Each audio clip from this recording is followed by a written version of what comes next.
Okay, welcome to my Thanksgiving recipe ideas.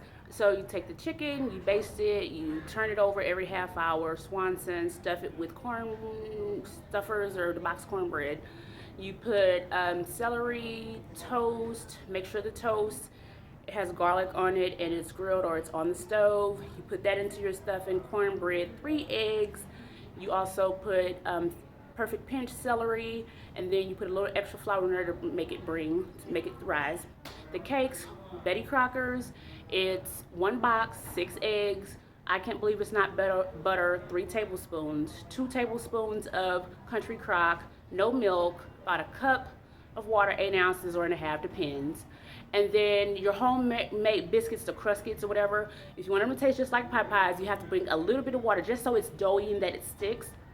Put your butter, you can salt and pepper it with LIT light salt and pepper.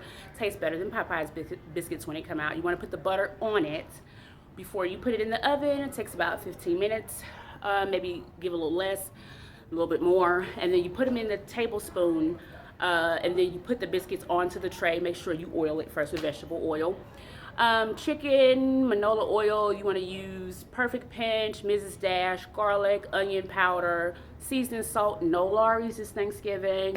You want to use Grill Mate seasonings. You want to go ahead and put the Pillsbury batter on there right before the oil sizzles in the pot. Fry your chicken in the pot so it doesn't stick and get burnt. And then right before it sizzles, you put it in. Don't go any higher than 5 on your eyes while you're cooking the whole entire time. No higher than 375, maybe 380 at the most in your ovens. And then, so I told you about the stuffing. You have to press it down with the spoon to make it all even and stuff. Your sweet potato pie, you want to boil it for 30 minutes. You want to peel it, not cut it. The same kind of butters I talked about. And then you want to add brown sugar. You want to add cinnamon, no syrup, honey, and regular sugar and powdered sugar. Okay, so those are your sweet potato pies. And then you want to go with greens. You want to go put a little bit of collard glory greens in it with a little bit of picked greens, no stems. You want to salt it. You want to soak it in the salt for about 15 minutes. Put it in a pot. You want to put a lid over it to bring the heat. Like I said, don't go over 5 unless you need to hurry up and turn your oven up to 6 to get it sizzling or get it boiling a little bit quicker, but those are the only exceptions. And then with the homemade macaroni and cheese, you want to boil a perfect noodle. And then once you do that, you put in sour cream, and then you put in Velveeta. You cut it into perfectly nice slices, same slices as cheese, or a grain thicker. And then what you do is you cover the whole first layer with the cheese. Then you put the shredded cheese on top of that, the mozzarella and the cheddar. And then you do that for 3 layers. And then at the top you want to use just sharp cheddar. And then you want to stick it in the oven for about an hour, believe it or not. And then let it sit for about 25 minutes before you make your pieces in there with the spatula, okay? Okay, so then you have your steak. You want to boil it first for about 45 minutes to an hour. Once it's good and tender, you drain the meat. You put, let's say the melting pot, you want to put in cheese, gooey cheese, the cheese that melts. And then you want to put in the potato chip cheese dip. And then you want to put your carrots. You want to pick your green beans. They take as long as it's cooked as the steak. And then you want to put your potatoes there. So your potatoes, your green beans, and your steak cook all together. Then you drain it and then redo it. Put the water back in the pot, the seasonings accordingly. And then you have your melting pot.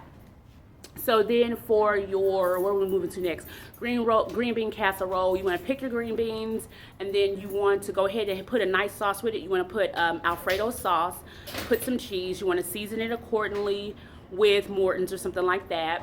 Try to go, like that with it. And then what you do is, to make it extra creamy, you put a little sour cream in there. And I'm going to say a little bit of butter and celery seasonings. You want to put that in there. So then what's next, guys? What's next? Oh, then you want to put in your, I told you about your cakes, your pies. You just want to cut up the apples, the green apples, put applesauce in it, light on the applesauce, some honey, some brown sugar, some nutmeg, some regular sugar, and skip the powdered sugar because we already did that for the sweet potatoes.